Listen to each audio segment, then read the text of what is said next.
창세기 32장 보겠습니다. 창세기 32장 23절에서 31절 말씀입니다.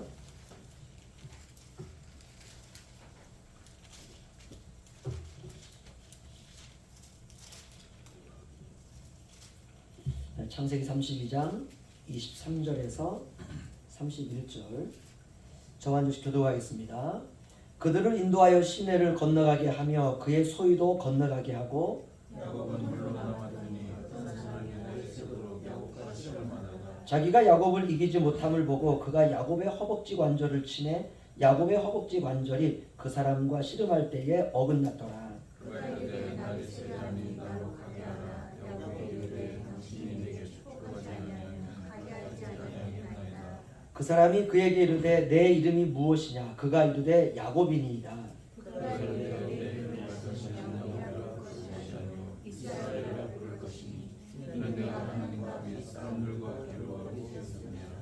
야곱이 청하여 이르되 당신의 이름을 알려주소서. 그 사람이 이르되 어찌하여 내 이름을 묻느냐 하고 거기서 야곱에게 축복한지라. 그러므로 야곱이 그 이름을 분이엘이라 하였으니 그가 이르기를 내가 하나님과 대면하여 보았으나 내 생명이 보존되었다 하니라. 그가 분이엘을 지날 때에 해가 돋았고 그의 허벅다리로 말미암아 절었더라. 그것은 야곱의 허벅지 관절에 있는 분이엘 줄을 써서 이스라엘 사람들이 지금까지 허벅지 관절에 있는 분이엘을 먹지 아니하니라. 아멘. 오늘 참 기쁨을 찾은 야곱과 같이라는 제목으로 함께 말씀을 살펴보기를 원합니다. 우리가 오후 시간은 기쁨에 관한 말씀을 전하고 있습니다. 주 안에서 기뻐합시다 이런 말씀이죠. 그런데 이런 마음 들 수 있습니다. 내가 지금 기쁘지 않은데 억지로 기뻐해야 되는 것일까라고 하는 의문이 들 수 있습니다. 그렇지는 않습니다. 내가 현재 기쁘지 않은데 내가 어거지로 기뻐해야 되는 것, 그것이 그리스도인의 삶이 아닙니다. 그리스도인의 특징은 내 마음을 솔직히 주님 앞에 털어놓는 것입니다. 정말 정직하게, 가식이 아니라 정직하고 진실되게. 사람이 그렇더라고요. 내 자신에게 가식적이면 다른 사람에게도 가식적이 됩니다. 솔직하고 정직하고 진실하게 내 자신에 대해서도 사는 사람이 다른 사람에 대해서도 솔직하고 정직하고 진실한 것입니다. 이래야 우리가 하나님 앞에서도 진실하게 됩니다. 그렇다면 기쁨도 마찬가지입니다. 사람들은 보편적으로 기쁨의 근원을 땅에서 찾습니다. 그리고 땅의 것으로 기뻐합니다. 대부분 알고 보면 거의가 다 땅의 것입니다. 그 이유는 우리가 발을 땅에 딛고 살기 때문에 그렇죠. 여기서 땅이라고 하는 건 세상을 말합니다. 그런데 세상이라고 하는 것을 보면 늘 변해요. 좋게 변하는 것도 있지만 대부분은 점점 악하게 변해갑니다. 한번 세상을 한번 보죠. 살기는 정말 편하죠. 그렇죠?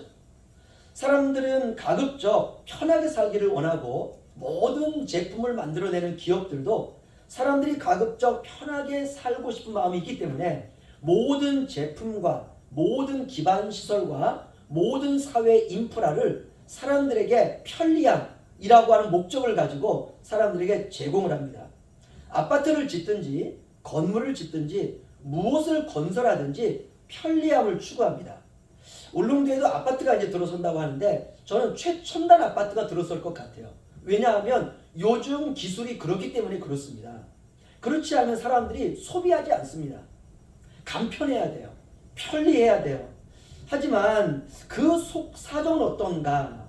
이것을 통해서 기업가들이나 이걸 제공하는 모든 기관들은 이걸 통해서 이득을 남기려고 하는 상술이 존재합니다. 결국 돈으로 편리함을 구매하는 것이죠. 그래서 점점 더 극단으로 치닫습니다. 그러면 그럴수록 모든 것이 다 편하고 모든 것이 다 편리하니까 사람들에게 여유로울 것 같지만 그렇지 않아요. 편하면 편할수록 세상은 점점 더 초조하고 조급해집니다. 타인이 아니라 자기에게 만족시키기 위해서 더 급급해요. 사회는 더 그럴수록 삭막해지고요. 이런 이제 사고방식과 세계관은 신앙생활과 교회생활에도 그대로 영향을 미칩니다. 그러면서 세상이 주는 기쁨마저도 잃어가는 것이에요. 내가 세상에서 이런 것들을 누리면 내가 기쁠 줄 알았는데 이것이 점점 내성이 생기다 보니까 이것보다도 훨씬 더 큰 기쁨을 주지 않으면 이전의 기쁨은 기쁨이 아닌 게 되어버린다는 것입니다. 이러면서 땅은 점점 황폐해져 가고 가시덤불과 엉겅퀴로 가득 채워져 가고 있습니다. 오늘날 여기에 더 나아가 핵의 위험은 날로 증가하고 있습니다. 제가 그 발전소 설계를 제 직업이 발전소 설계하는 거거든요. 그래서 이제 원자력 발전소, 화력 발전소, 수화력 발전소, 열병합 발전소, 그리고 이제 너무 석탄을 떼면서 여러 가지 많은 오염들이 나가기 때문에 탈항 설비 시스템이라고 있습니다. 이런 이제 발전소 설계를 했는데 제가 설계를 할 때만 했더라도 발전소가 몇 개가 되지 않았습니다. 그런데 제가 회사를 퇴직하고 신학을 하고 지금까지 목회를 하는 이 기간이 거의 한 5, 6년 돼 가는데요. 발전소가 굉장히 많이 늘어났습니다. 핵발전소가. 핵은 이제 지구를 멸망시킬 두려운 무기로 언젠가는 우리에게 다가오게 될 것입니다. 핵은 에너지원이죠. 하지만 어떻습니까? 이것이 인간의 탐욕으로 말미암아 멸망을 준비하고 있는지도 모릅니다. 그러니까 세상의 기쁨이라고 하는 것이 원자력 발전소로 말미암아서 우리에게는 전기가 손쉽게 공급이 되지만 이제 더 이상 폐기물을 저장할 수 있는 공간이 더 이상 없다고 할 때에는 이제 문제가 심각해지는 것이에요. 잠깐의 기쁨이 이제는 사라지고 우리가 그동안 누렸던 기쁨이라고 하는 것이 가짜라고 우리에게 말해주는 결정적인 증거들이 나타나게 되는 것입니다. 하지만 그리스도인의 기쁨은 이런 세상에 기반을 두지 않는다는 것입니다. 제가 설교를 시작하면서 이런 물음을 던졌습니다. 내가 지금 기쁘지 않은데 어떻게 내가 기뻐할 수 있는가? 라는 말로 설교를 시작했습니다. 맞습니다. 기쁘지 않은데 어떻게 억지로 기쁨을 강요할 수가 있습니까? 그렇지 않습니다. 그렇다면 그리스도인이 기뻐해야 되는 이유가 과연 무엇일까? 오늘 우리는 야곱이라고 하는 인물로부터 배우기를 원합니다. 야곱은 태어날 때부터 아주 특별했습니다. 형보다 먼저 세상에 나와야 된다라고 하는 그런 어떤 욕심이라고 할까요? 이것으로 가득 차게 되었습니다. 아니, 뱃속에 있는 아기가 쌍둥이가 있었거든요. 야곱과 에서가 형이고 야곱이 동생입니다. 그런데 하나님께서 리브가에게 이렇게 말씀합니다. 내 태중의 아이들이 싸우고 있다는 거예요. 왜 싸웁니까? 먼저 형이 되려고 싸운다는 거예요. 그래서 원래는 순차적으로 나오게 되는데 먼저 엄마 뱃속으로 배 밖으로 나오려고 하는 아이가 있었는데 이 아이가 나오다가 쏙 들어가는 거예요. 그래서 이 아이를 딱 붙잡고 이 아이의 손에 그 빨간 리본을 이렇게 묶었습니다. 그리고 쏙 들어간 거예요. 그 다음에 누가 나올지 이게 참 걱정이 되는 거 아닙니까? 그래서 결국은 큰 아이가 나올 때 이 작은 야곱이 그 형의 뒷발꿈치를 붙들고 나온 거예요. 이만큼 야곱은 형이 되기를 원했습니다. 도대체 어떻게 이런 일이 벌어질 수 있을까? 성경은 바로 그 사실을 우리에게 폭로하고 있습니다. 그러니까 처음부터 이 형제는 전쟁이었어요.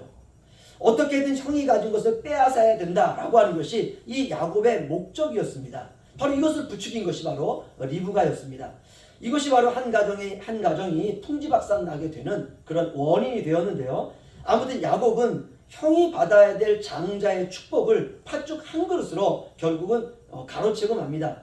이 일로 인하여 야곱은 도망자 신세가 되고 에서는 야곱을 죽이기 위해서 오랜 시간 동안 그는 준비하게 됩니다. 결국 야곱은 부모님의 품을 떠나서 밧단 아람이라고 하는 그곳에 외삼촌 집으로 도망을 가게 되고요. 야곱은 이후에 부모님과 이제 다 헤어지게 됩니다. 야곱은 라반의 집에 도착해서 20년 동안 결국은 그곳에 착취당하는 인생을 살죠. 결국 야곱은 그곳에서 아내 4명과 12명의 자식들과 노비와 가축과 모은 재산을 가지고 어느 날 한 저녁에 야반 도주하게 됩니다. 이 모든 과정이 이제 창세기 32장 앞부분에 다 나와 있습니다. 그런데 문제가 생겼어요. 야반 도주를 했는데 들려오는 소식이 20년 전에 헤어졌던 형 에서가 400명의 군사를 이끌고 야곱을 만나러 오고 있다는 소식이 야곱의 귀에 들리게 됩니다. 얼마나 두려웠겠습니까?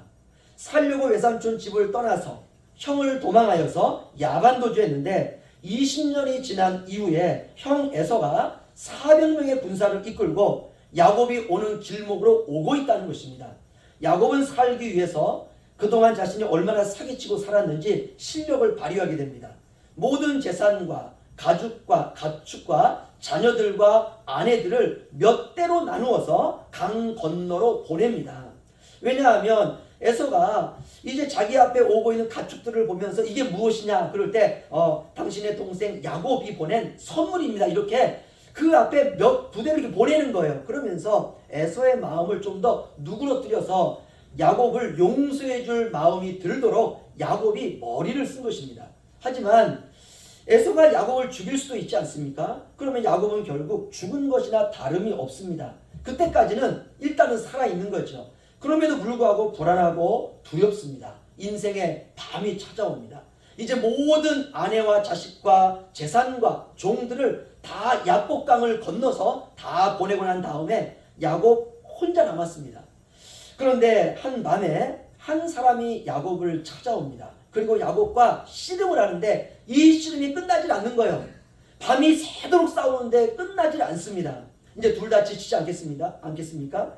그러자 야곱과 씨름하던 천사가 이제 가려고 합니다. 그때 대화가 26절인데요.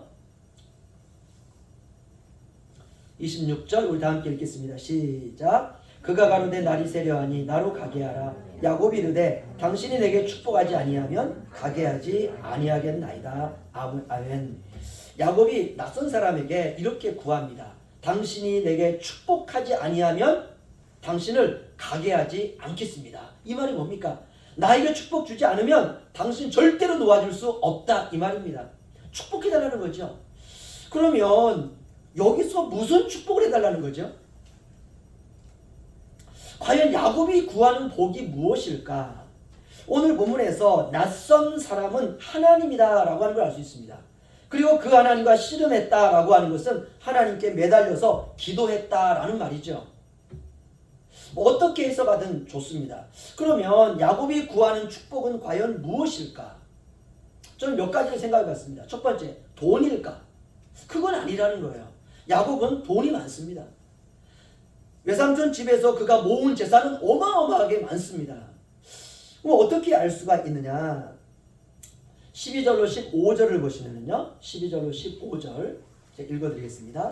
야곱이 거기서 밤을 지내고 그 소유 중에서 형 에서를 위하여 예물을 택하니 암년소가 200이요 순년소가 20이요 암양이 200이요 순양이 20이요 전나는 낙타 30과 그 새끼요 암소가 40이요 황소가 10이요 암나귀가 20이요 그 새끼 나귀가 10이더라.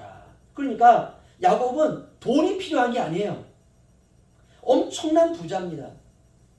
그러면 야곱이 여기서 이 하나님에게 천사에게 원하는 축복이 과연 무엇일까? 야곱은 여자가 4명이 있다고 했습니다. 그러면 과연 다른 여자를 구하고 있는 건 아닐까? 또 다른 아내? 그런데 그렇지 않습니다.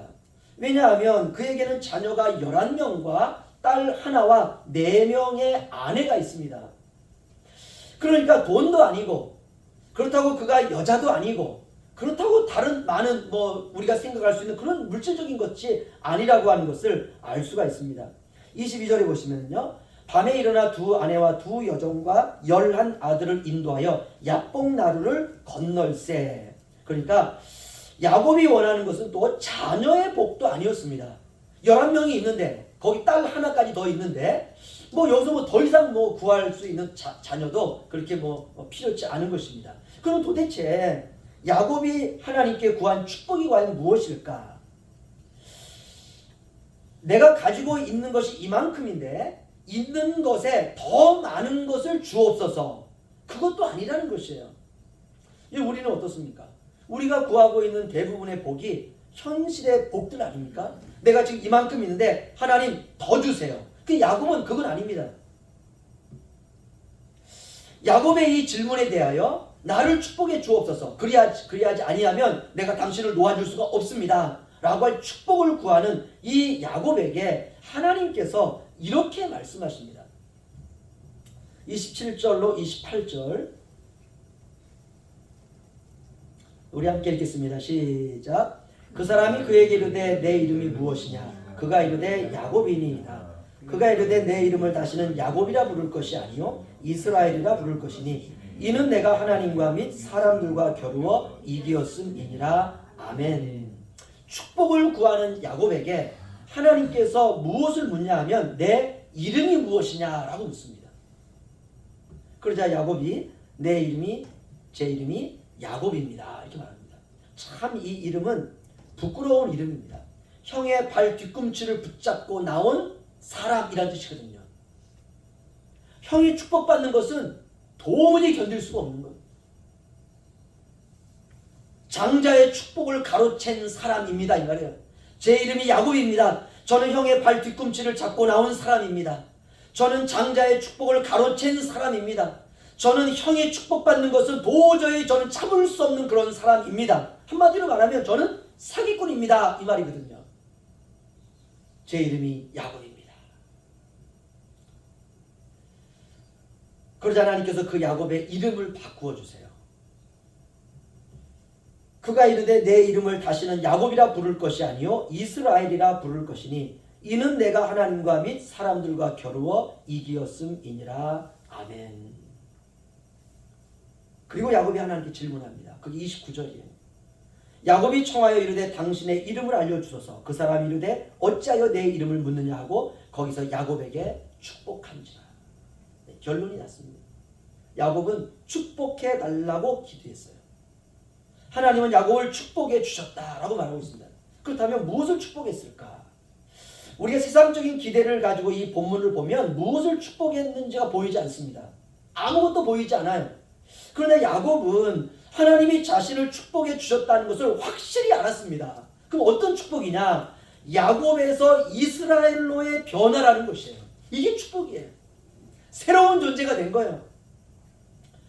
그래서 이 축복을 받고 야곱이 30절에 보시면 그러므로 야곱이 그곳 이름을 브니엘이라 하였으니 그가 이르기를 내가 하나님과 대면하여 보았으나 내 생명이 보존되었다 함이더라. 31절 그가 브니엘을 지날 때에 해가 돋았고 그의 허벅다리로 말미암아 절었더라. 아멘. 야곱이 하나님의 복을 받고 자신의 존재가 변화된 이 큰 복을 받고 난 다음에 그곳 이름을 지었습니다. 그곳 이름을 브니엘이라. 다시 말하면 하나님의 얼굴이다 라는 뜻입니다. 내가 하나님의 얼굴을 보았다는 것이죠. 쉽게 말하면 야곱이 받은 축복은 그 몸의 흔적이었습니다.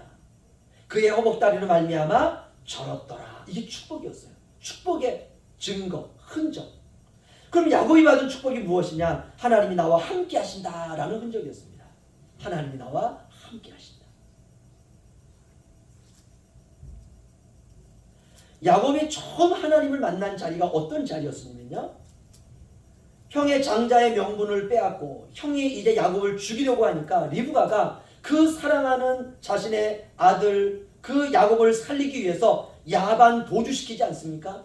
한 번도 어머니의 품을 떠나지 않았던 엄마의 치맛자락을 붙들고 살았던 이 야곱이 그때 야곱의 나이가 70대입니다.